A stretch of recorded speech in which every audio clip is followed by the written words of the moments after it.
نحمده ونستعينه ونستغفره ونعوذ بالله من شرور أنفسنا وسيئات أعمالنا من يهده الله فهو المهتدي ومن يضلل فلن تجد له وليا مرشدا أشهد أن لا إله إلا الله وحده لا شريك له وأشهد أن محمدا عبده ورسوله الذي لا نبي بعده اللهم صل وسلم وبارك على أشرف الأنبياء والمرسلين وعلى آله وأصحابه ومن سار على نهجه إلى يوم الدين أما بعد Qaimin wa qaimat rahimakumullah. Alhamdulillah, puji syukur pada Allah Subhanahu wa taala, kita masih dianugerahi berbagai limpahan karunia dan nikmat, wabil khusus nikmat disampaikannya kembali usia kita, kesehatan kita di bulan suci Ramadan tahun ini. Semoga dengan diberikannya kesempatan kita untuk bisa kembali beribadah di bulan Ramadan ini dapat meningkatkan kualitas keimanan dan ketakwaan kita kepada Allah Subhanahu wa taala. Semoga Ramadan kita dapat menjadikan kafarah, penggugur setiap dosa dan kesalahan kita. Dan semua ibadah yang kita laksanakan di bulan Ramadan ini sebagai bentuk rasa syukur kita kepada Allah Subhanahu wa taala. Karena bentuk syukur yang tertinggi, kata Ibnul Qayyim al-Jauziyah, adalah tauhidullahi azza wa jalla. Kita mengesahkan Allah Subhanahu wa taala dalam beribadah kepadanya, dalam menyembah kepadanya, dalam bersandar dan juga berdoa hanya kepada Allah Subhanahu wa taala. Ikhwati iman rahimakumullah. Dalam kitabnya Ibnul Jauzi menyebutkan, seandainya Allah Subhanahu wa taala tidak menghadirkan Ramadan dalam kehidupan kita, niscaya akan sangat sulit untuk kita untuk bisa menjadi orang-orang yang bertakwa. Artinya manusia itu adalah makhluk yang unik dan complicated. Dia terdiri dari jasad, dia terdiri dari ruh, dia terdiri dari rasa yang bisa berubah-ubah kapanpun. Sehingga keimanan seseorang pun bisa berubah, fluktuatif, artinya ada kalanya naik, ada kalanya turun. Karena perubahan tersebut, mungkin dalam 11 bulan ke belakang banyak kelalaian dan juga kealfaan kita terkait dengan hak-hak Allah Subhanahu wa taala. Sehingga Allah hadirkan 1 bulan Ramadan ini untuk bisa merecharge kembali, merecovery atau mereset kembali keimanan kita kepada Allah Subhanahu wa taala. Maka Ramadan pun disebut dengan Syahrus Syukri, bulan di mana ada banyak sekali yang patut kita syukuri. Sehingga di dalam Al-Baqarah, rangkaian ayat tentang saum itu di ayat 185-nya disebutkan akhirnya la'allakum tashkurun. Semoga kalian semua, kita semua ini menjadi hamba-hamba Allah yang bersyukur. Sehingga Nabi Musa pernah mengatakan, ya Allah, bahwa syukur kepada Allah Subhanahu wa taala saja adalah amalan yang belum tentu bisa kita syukuri. Artinya gini, kita diberikan kenikmatan oleh Allah, lalu kemudian kita bersyukur saja, itu adalah nikmat yang belum tentu bisa kita syukuri gitu. Karena sebagian besar orang diberikan nikmat tapi tidak bisa bersyukur. Nah, kita diberikan nikmat tapi bisa bersyukur, itu saja adalah nikmat gitu. Yang belum tentu sebagian besar kita bisa mensyukurinya. Maka kata Ibnul Qayyim al-Jauziyah dalam kitabnya Thariqul Hijratain,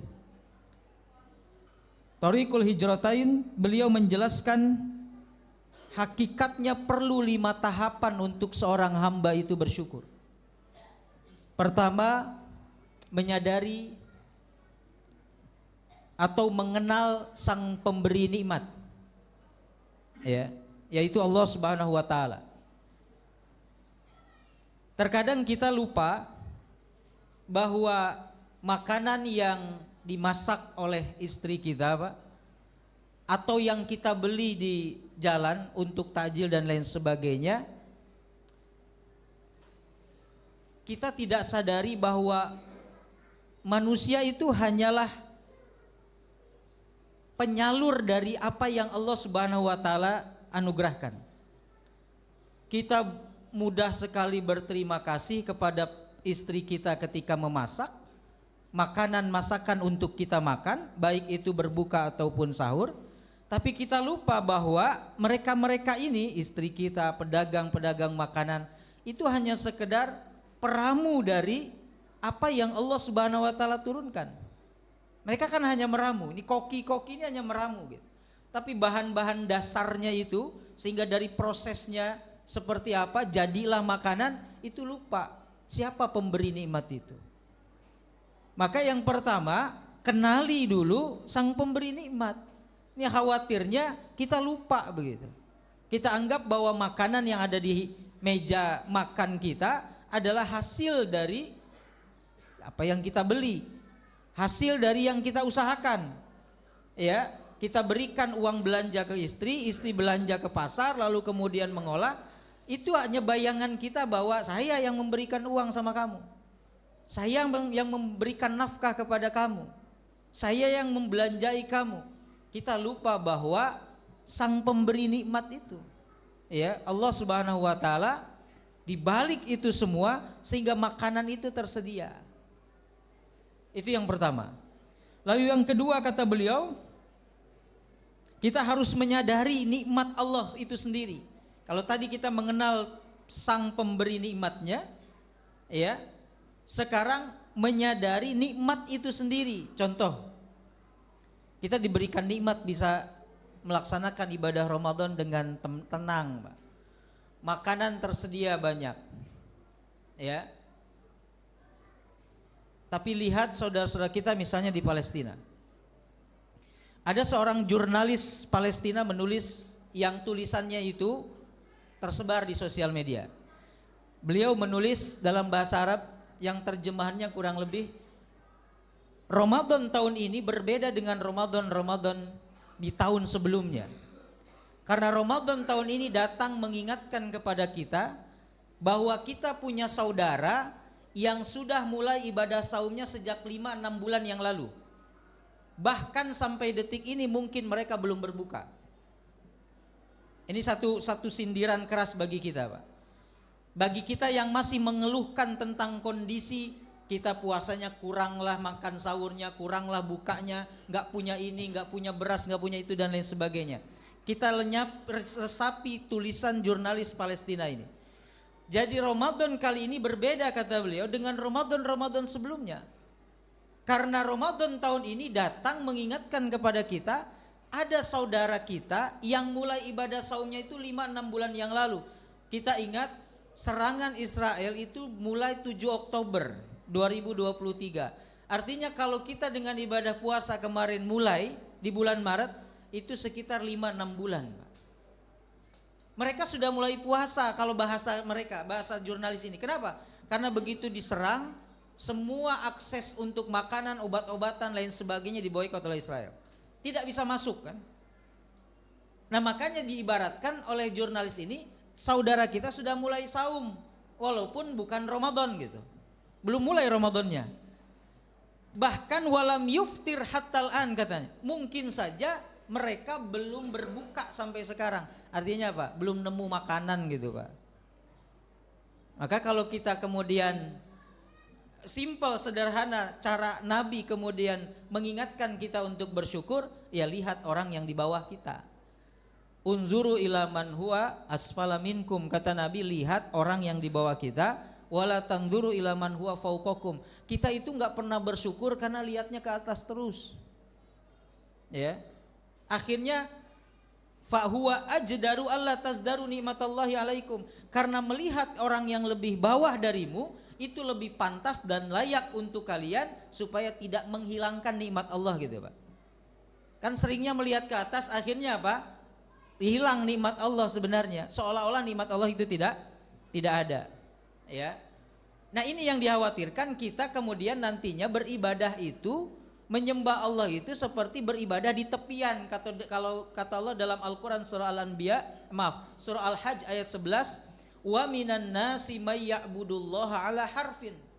Ada di antara manusia yang menyembah Allah itu di tepian. Maksud di tepian tuh enggak sungguh-sungguh gitu Pak, enggak totalitas.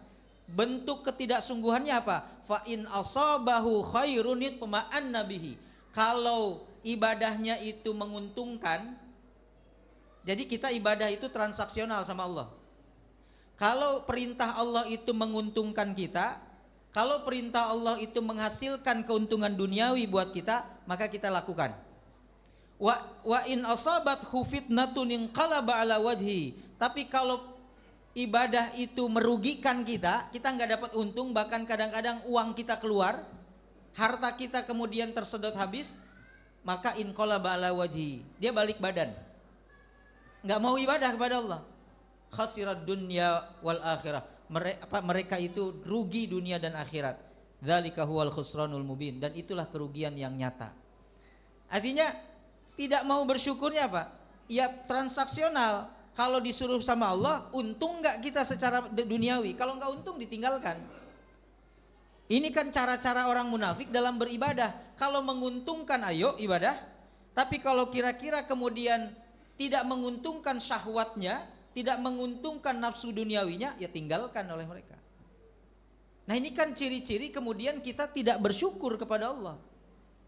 Bagaimana mungkin kita menganggap bahwa kita nggak punya makanan di saat yang bersamaan saudara kita di Palestina belum berbuka bahkan sampai detik ini, ya. Akhirnya kita selalu merasa kurang, ya. Nah ciri orang yang beriman dan bertakwa adalah qanaatil qalbi. Ciri orang yang bersyukur, dia merasa cukup dengan apa yang Allah Subhanahu wa taala berikan kepadanya. Kenapa dikumpul-kumpul juga nggak ada yang dibawa ke liang lahat gitu Pak. Ditumpuk-tumpuk pun tidak ada yang dibawa ke kubur, ya. Maka merasa cukup itu dalam bentuk apa? Syukur. Maka kenali itu nikmat Allah itu, kenali itulah yang disebut dengan karunia-Nya itu, dikenali sama Allah. Dan karunia terbesar kita apa? Kita masih diistiqomahkan oleh Allah di dalam agama yang Allah ridhoi ini. Itu nikmat terbesar Pak, ya. Allah boleh ambil semua yang kita miliki, tapi jangan pernah ambil keimanan kita dalam dada kita. Itu doa yang selalu Nabi baca dalam surah Ali Imran, Rabbana la tuzigh qulubana ba'da idh hadaitana. Ya Allah, jangan engkau cabut, jangan engkau palingkan hati kami setelah engkau memberi hidayah kepada kami. Bolehlah Allah mengambil harta kita, boleh Allah mengambil keluarga kita, boleh Allah mengambil apa yang Allah titipkan lainnya, tapi jangan ini Pak. Jangan keimanan dalam dada kita yang diambil oleh Allah SWT. Sehingga ketika iman di dada seseorang itu diambil, dicabut oleh Allah, sejatinya sudah tercerabut semua nikmat Allah. Yang lain gak ada gunanya. Anda banyak uang pun kalau tidak ada iman kepada Allah gak ada gunanya sama sekali. Maka kenali, ya, sadari karunia tersebut. Lalu yang ketiga kata beliau, tidak mengingkari karunia tersebut. Nah tadi kita karena sering mengingkari itu karena sering membandingkan Pak. Pokoknya ketika sudah membandingkan nikmat Allah, seolah yang ada di kita itu gak ada gitu. Cara membandingkannya apa? Tadi sering lihat ke atas. Oh dia kok begini ya Allah, dia kok begini. Lalu tertipulah dengan kehidupan orang-orang kafir yang mereka lebih berlimpah secara duniawi, lalu kita silau, oh mereka nggak sholat tapi kok lebih kaya dari saya. Nah disitulah terjadi penipuan, ya, tipu daya setan itu terjadi. Makanya apa? Lalu kemudian kita mengingkari karunia tersebut, ya. Kita anggap ya apa yang Allah berikan ini nggak adil, ya. Kok si fulan ini banyak, saya kok yang rajin ibadah nggak dapat banyak. Nah ini yang disebut dengan mengingkari karunia Allah Subhanahu Wa Taala. Lalu yang keempat, tunduk dan patuh terhadap sang pemberi nikmat. Ketika Allah sudah memberikan nikmat, logika sederhananya kan kita akan lebih nurut sama bos kita yang memberi kita pekerjaan dan gaji kan gitu. Ya. Kita nurut, disuruh apapun ya kita nurut.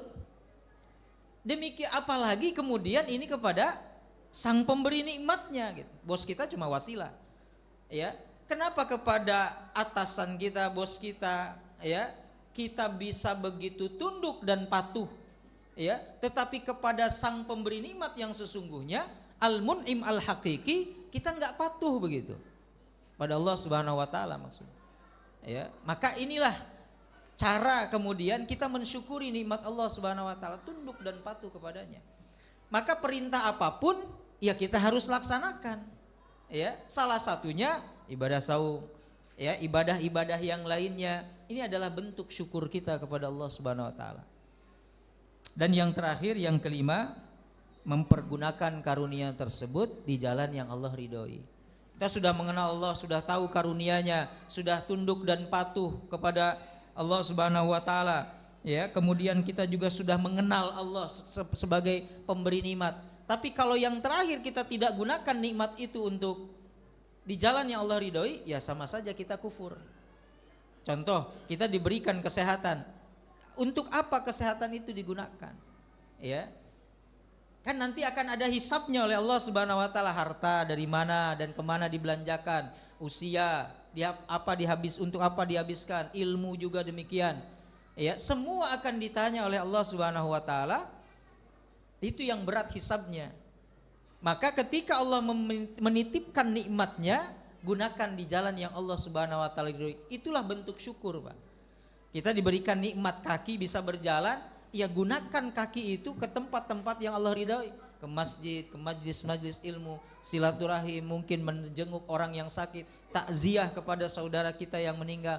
Itu cara kita mensyukuri dan menggunakan nikmat Allah berupa kaki di jalan yang Allah ridhoi.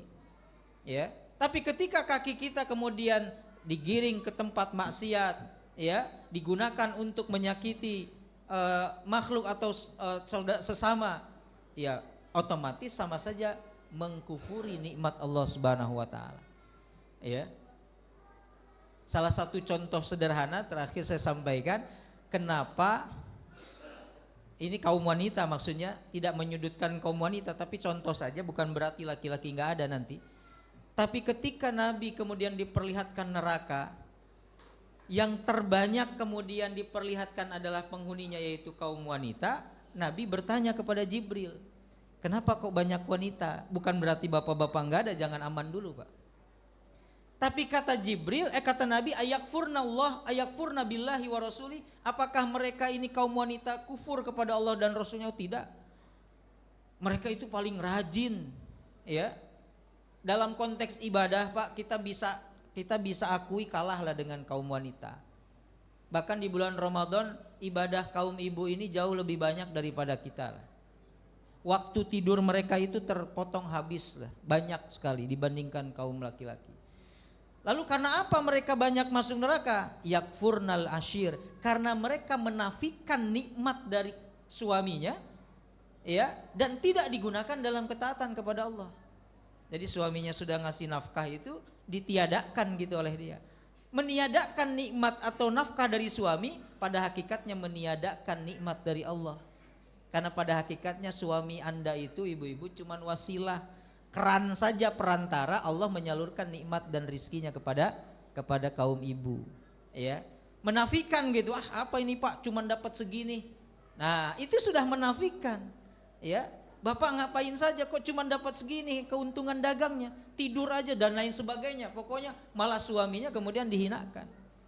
Pada hakikatnya dia sedang menafikan nikmat Allah dan tidak menggunakan nikmat itu di jalan yang Allah Subhanahu wa taala ridhoi. Nah, khotiman rahimakumullah, momentum Ramadan ini menjadi momentum sebagai tadi syahrus syukri, bulan untuk kita mensyukuri berbagai nikmat dan karunia yang Allah Subhanahu wa taala berikan.